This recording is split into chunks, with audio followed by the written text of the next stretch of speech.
Assalamualaikum warahmatullahi wabarakatuh. Perkenalkan, saya Epi Afrianti. Saya ingin mempresentasikan tentang sistem hukum Anglo-Second atau Common Law. Sejarah sistem hukum Anglo-Second. Sistem hukum Anglo-Second dimulai dari tahun 1066.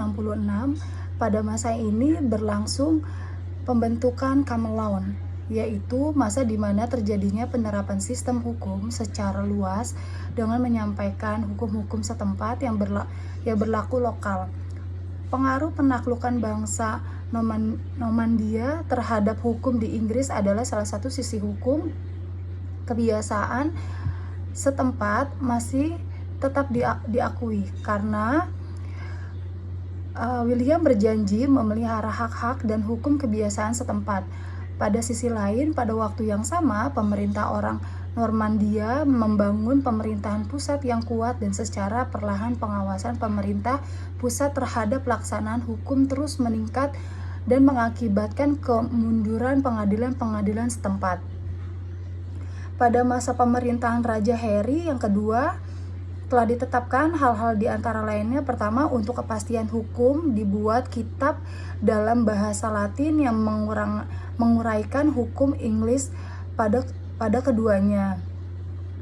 Lalu pengadilan yang dibentuk oleh para lord yang digunakan hukum kebiasaan setempat ditempatkan, tetapi sudah digunakan common law yang merupakan unifikasi dari hukum kebiasaan yang sudah dinyatakan dalam keputusan hukum. Dengan demikian, kebiasaan-kebiasaan setempat yang berbeda itu secara berunsur-unsur digantikan oleh salah satu kumpulan atau peraturan yang berlaku di seluruh Inggris untuk akhirnya dikenal sebagai common law. Konsep sistem hukum Anglo-Second. Sistem hukum Anglo-Second merupakan suatu hukum yang didasarkan pada jurisprudensi yang keputusannya hakim terdahulu yang kemudian menjadi dasar hukum. Keputusan sistem hukum Anglo-Second cenderung lebih mengutamakan hukum kebiasaan, hukum yang berjalan dinamis. Secara dengan demikian anggap lebih baik agar hukum selalu sejalan dengan rasa keadilan dan kemanfaatan yang dirasakan oleh masyarakat secara nyata. Lalu keputusan hakim, pengadilan merupakan sumber hukum dalam sistem hukum Anglo-Second. Dalam sistem hukum yang diberikan pada seorang hakim yang sangat luas. Hakim berfungsi untuk tidak hanya sebagai pihak yang bertugas menetapkan dan menafsirkan peraturan-peraturan hukum saja. Hukum juga berperan besar dalam membentuk keseluruhan tata tertib masyarakat. Hakim mempunyai wewenang yang sangat luas dan menafsirkan peraturan. Lalu sumber hukum dalam sistem hukum Anglo-Second atau common law. Yang pertama ada jurisprudensi. Ya, ini hakim mempunyai wewenang yang luas untuk menafsirkan peraturan-peraturan hukum yang menciptakan prinsip-prinsip hukum baru yang digunakan sebagai pemegang bagi hakim-hakim lainnya dalam memutuskan perkara sejenis. Dalam hal ini, hakim terikat pada prinsip hukum dan keputusan pengadilan yang sudah ada di dalam perkara-perkara sejenis. Jurisprudensi merupakan sumber hukum yang utama yang sangat penting dalam sistem hukum common law. Hakim harus berpedoman pada keputusan-keputusan pengadilan terdahulu apabila dihadapkan pada suatu kasus. Oleh karenanya di sini hakim berpikir secara induktif. Lalu yang kedua, statute law. Ya, ini peraturan yang dibuat oleh parlemen sebagai layaknya undang-undang sistem kontinental.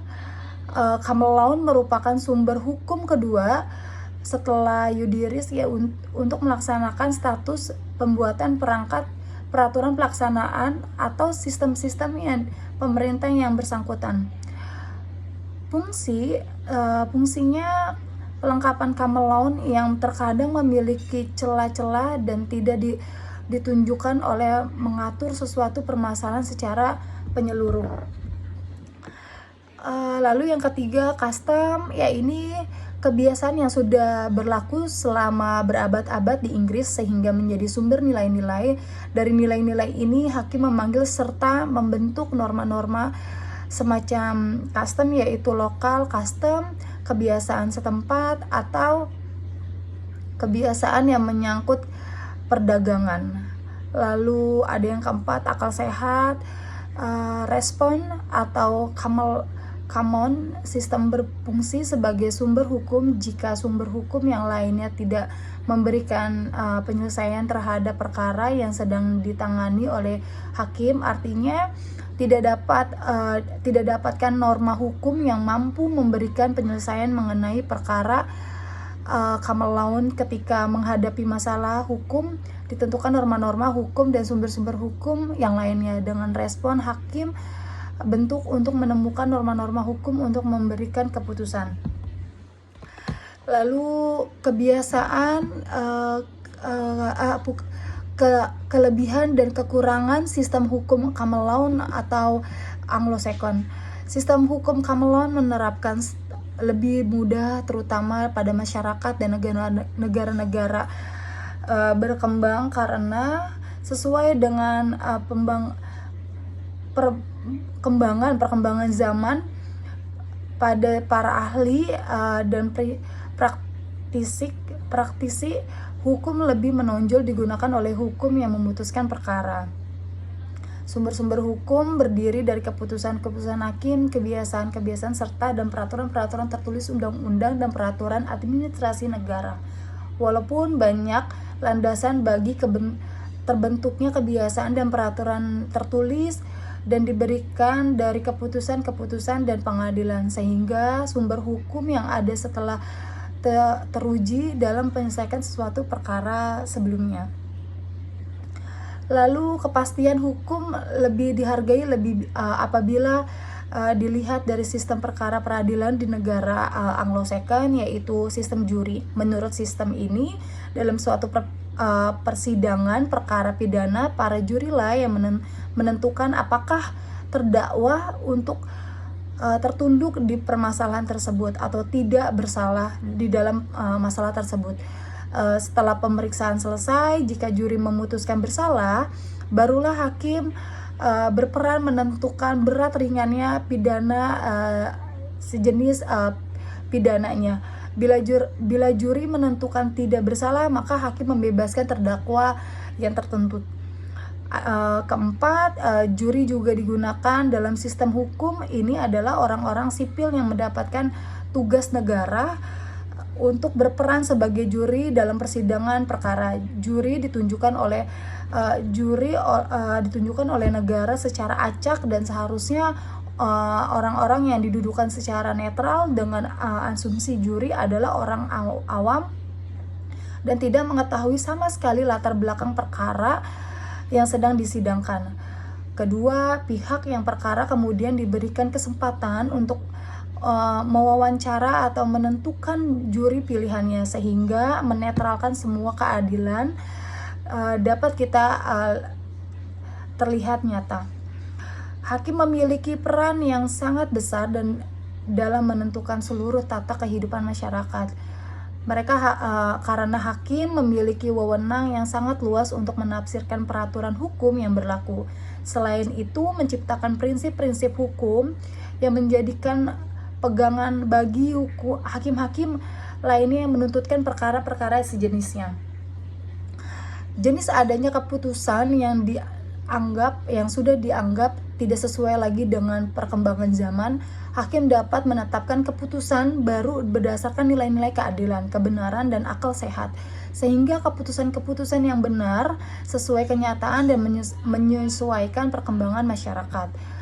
Lalu kelemahannya, tidak ada sejenis kepastian hukumnya jika hakim memberikan kebebasan untuk melakukan penciptaan hukum dikhawatirkan pada unsur subjektif, kecuali hakim disebut sudah dibekali dengan integritas dan rasa keadilan yang tinggi. Untuk negara-negara berkembang yang tidak korupsi tinggi, tentunya sistem hukum Anglo kurang tepat dianut. Kedua, hakim berlaku memberikan kekuasaan yang sangat amat besar dan menentukan kehukuman, sehingga terkadang faktor subjek yang terjadi. Karena hakim manusia yang kadang ada rasa sungkan dan tidak ada bergejolak untuk melakukan tindakan-tindakan curang. Begitu kurang lebihnya presentasi yang saya bisa berikan. Kurang lebihnya minta maaf bila kurang jelas atau pemaparannya kurang bisa mengerti. Saya dari FF Rianti mengucapkan terima kasih.